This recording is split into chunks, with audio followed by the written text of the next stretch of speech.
ابھی آپ نے حالیہ ایک دورہ کیا بنگلہ دیش کا، جی کیا اغراض و مقاصد تھے اس کے اور کیسا پایا آپ نے؟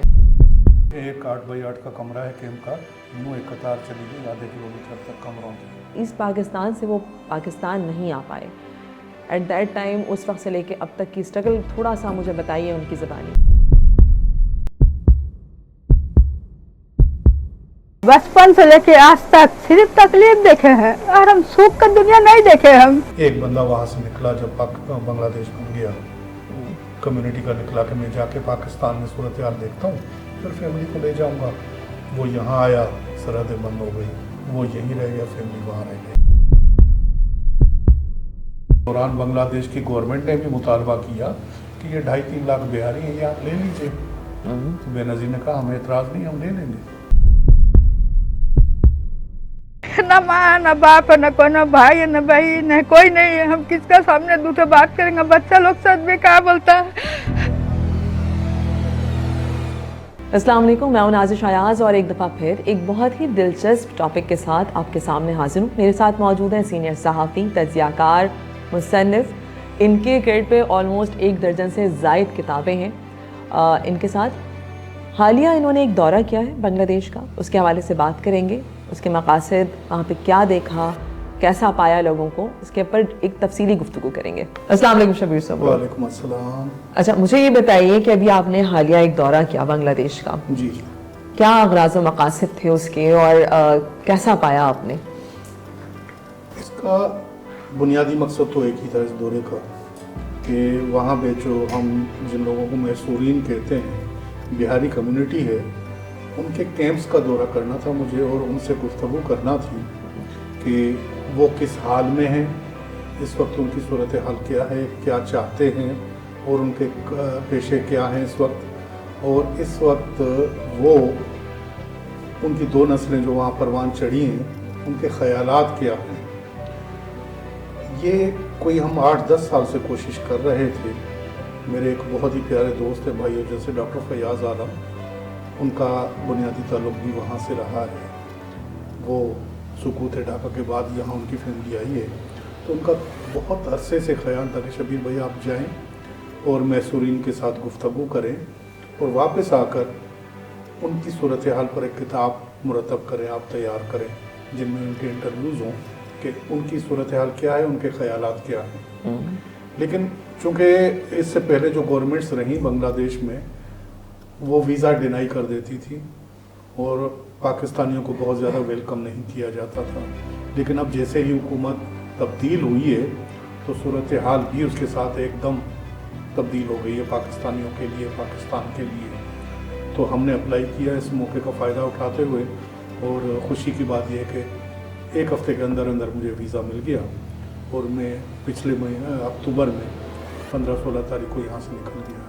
اچھا، مجھے یہاں پر میں تھوڑا سا ایک سوال جاننا چاہتی ہوں، کیونکہ ہم عوام میں بہت زیادہ گھلنے ملنے والے لوگ ہیں، تو حکومتیں تو آپ کو پتہ ہے کہ حکومتوں کے درمیان اتار چڑھاؤ رہتے ہیں، تو شیخ حسینہ واجد جو ہیں ان کا بیک گراؤنڈ پاکستان کے حوالے سے کچھ اچھا نہیں تھا، لیکن عوام کو کیسا پایا آپ نے؟ اب حکومت تو تبدیل ہو گئی ہے لیکن عوام کیسا ریئیکشن ملا؟